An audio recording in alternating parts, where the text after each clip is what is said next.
Since we did an overview of what Bootstrap can do, let's take a closer look at the grid system. The default grid system has 12 columns, which generate a 940 pixel wide container. If you enable the responsive grid system, you can achieve container sizes of up to 1170 pixels wide. Now, the good thing about this grid system is that it's customizable.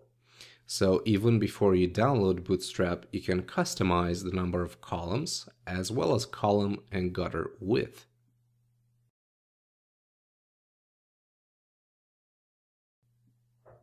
Consider a basic two-column layout. This is used very often in WordPress themes, where the left section has blog posts and the right is typically a sidebar.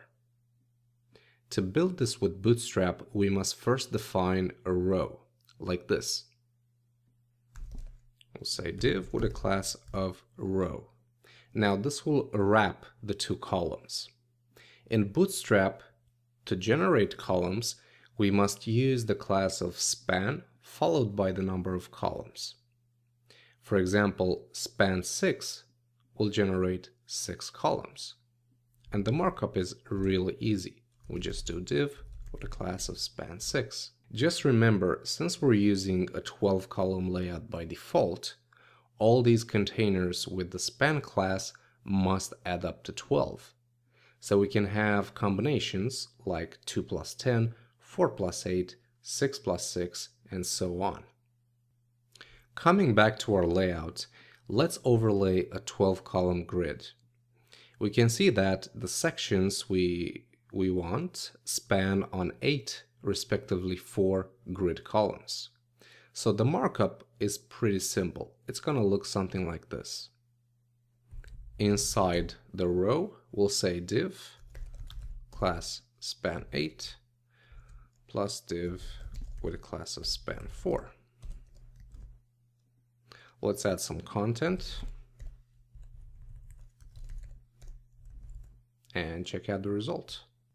So each big section is generated by a div with a class of span8 and span4.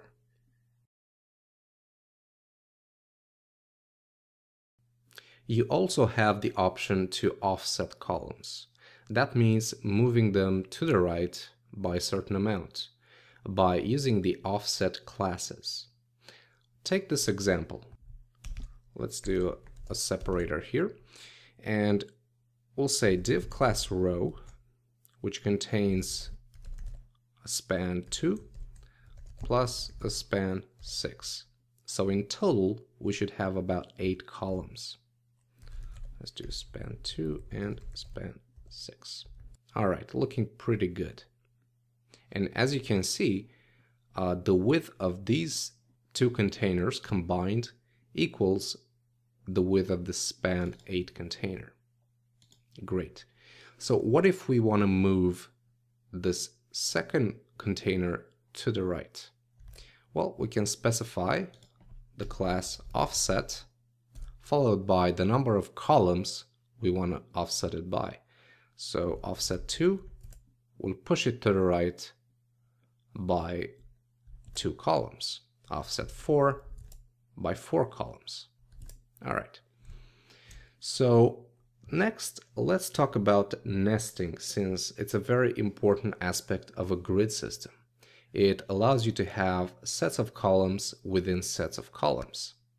Let's take the following example. We'll do a div class row. First, we gotta wrap this in a div with a class of span. Let's do a span 8.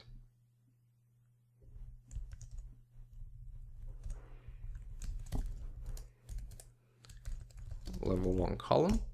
And then we'll say div class span 2 plus div class span 6.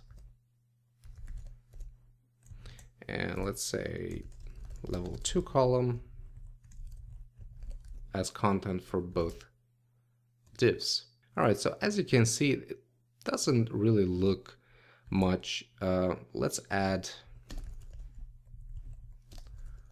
just a demo class to distinguish these two columns. Now, normally, these two should be aligned properly. They should be on the same line. And here comes a very important aspect of nesting. You must use the row class when nesting columns. So I'm going to say div class row. And I'm going to move these two inside the row. All right, so now we have a level 1 column and 2 secondary columns.